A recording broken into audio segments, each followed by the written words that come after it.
There's an old saying among psychologists that research is me-search, which means, of course, that psychologists are attracted to research topics that resonate with issues in their own lives.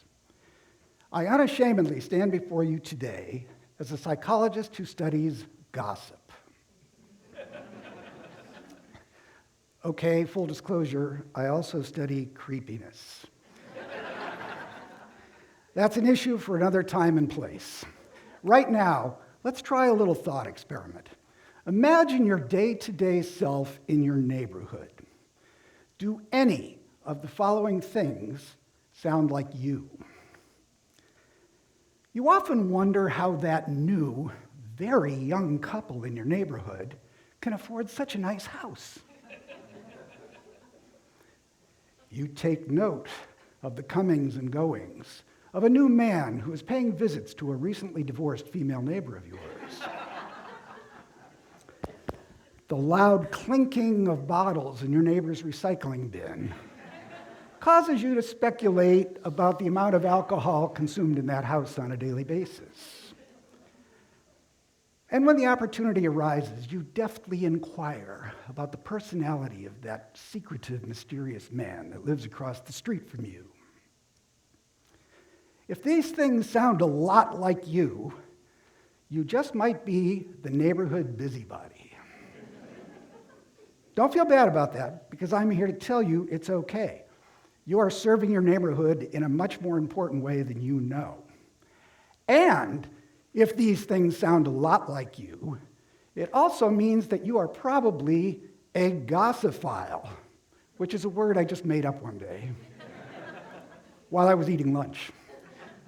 Gossiphiles love and crave gossip, and they can never get enough of it. They can't stop themselves. They find it impossible to walk away from a juicy story about a friend or a neighbor. Gossophobes, on the other hand, claim to detest gossip. And they walk around bragging about how they never gossip and they never listen to it. I suspect that most gossophobes are actually closeted gossiphiles. In spite of what you might think, a lively network of gossiphiles is the beating heart of a healthy neighborhood and something you want to cultivate to make your neighborhood thrive. After all, a neighborhood without gossip is not really a neighborhood at all. Now, I don't deny that gossip can be used as a weapon. I don't deny that. And gossip can cause problems in neighborhoods, workplaces, and other human social settings. However, most of the time, the benefits of gossip outweigh its downsides. Many people would reflexively use words like toxic or unpleasant to describe a neighborhood with an active gossip network. But I think this attitude is misguided. A sense of belonging and interconnectedness is the essential feature of a cohesive neighborhood, and gossip is the glue that makes that happen. The number of neighbors that you can identify by first name is a reliable predictor of a strong sense of community. And it's hard to know who people are if we never get to talk about them. And besides, if the only person you're willing to talk about is yourself, your neighbors will pretty quickly decide that you are a pretty boring person. I vividly remember how I first got interested in studying gossip. One morning about 30 years ago, I was standing in a long, slow-moving line at a grocery store, and I found myself, when the line stalled, stuck in front of a rack of tabloid magazines featuring gossip about movie stars, politicians, and assorted other celebrities. For the first time in my life, I really looked at these magazines, and I found myself wondering, how do so many of them stay in business? Who reads them? And why do we care about the lives of these individuals that we're never going to meet in person? This mundane incident sparked a career-long fascination with gossip. A fascination which is, of course, completely professional. No, not at all personal. If one of your neighbors was to describe you to someone else as a gossip, you may not take it as a compliment. In fact, you'll probably feel insulted. There's no question that gossip has gotten a bad rap.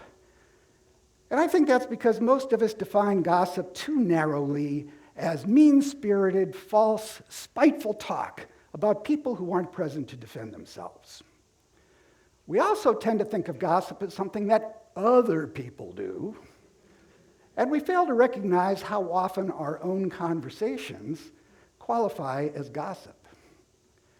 Because we think of gossip as a bad thing, and because we like to think of ourselves as good people, we feel compelled to describe our own behavior as something other than gossip. When we're talking about somebody else, we prefer to think that we are expressing concern. As in, have you heard about Mary? Bless her heart. Or sharing important information, as in, listen, there's something you really need to know. But let's face facts. You, yes, gossip a lot more than you think you do. So what exactly is gossip anyway? As it turns out, gossip researchers have a well-agreed-upon list of qualities that define gossip. First of all, it's talk about a person who isn't present at the moment. So you and I can't gossip with each other about ourselves. We have to be talking about a third person who isn't with us. So your neighbor can't be there when we gossip about her. Also, conversations about whether there will be layoffs at your company in the near future, or if vaccines are safe, or what's going to happen in the midterm elections, don't qualify as gossip because they're not conversations about specific people. Gossip is relaxed, informal, and entertaining, and it involves news that is not widely known. Often, it involves information that allows us to make judgments about the character or moral standards of the person being discussed. Hearing gossip may help you answer questions such as, can I trust that neighbor? Will they take advantage of me if we become friends? Can I count on them in an emergency, or if I simply need somebody to get my mail or feed my dog?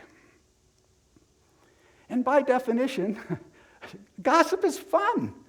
That's why your neighbors do it so much. Research has shown that gossip lights up the reward centers of the brain and triggers the release of feel-good hormones like oxytocin. So no one ever sighs and complains that, I have to go gossip with my friends now. Evolution has programmed us to find things that are good for our survival and reproductive success to be irresistible. And an intense interest in the affairs of other people would have been a very handy social skill. Like it or not, our inability to forsake gossip is as much a part of who we are as our inability to resist donuts or sex. And for the very same reasons. It's enjoyable, and it's good for our evolutionary fitness.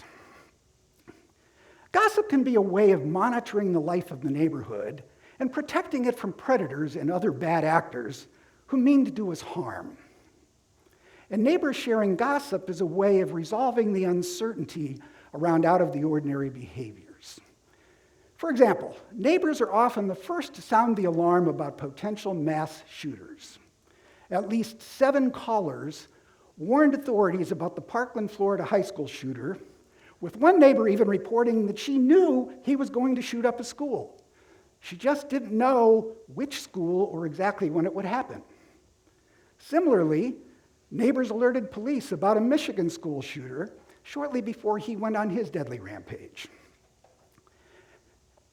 And gossip among neighbors is routinely the first step in helping law enforcement determine if suspicious activity at a house reflects illegal drug activity or something more benign.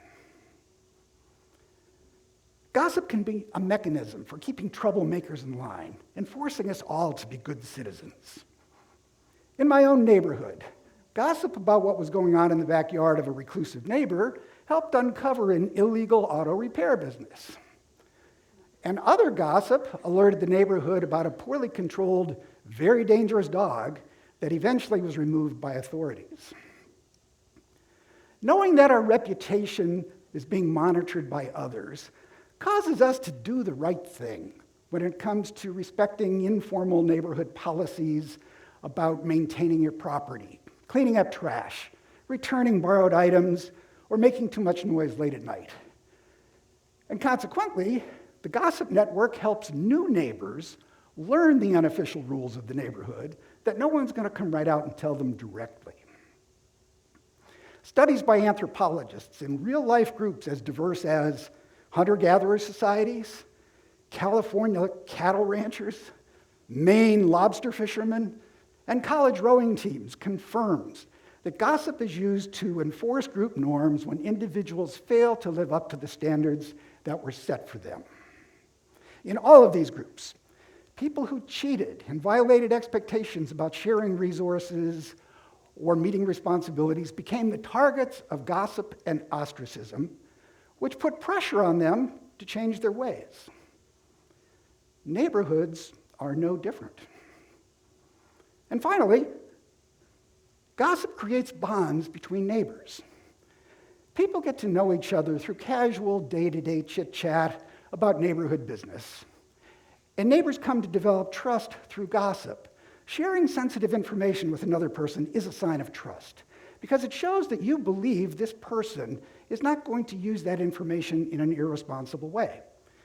My wife and I allow our next-door neighbors to keep a key to our house.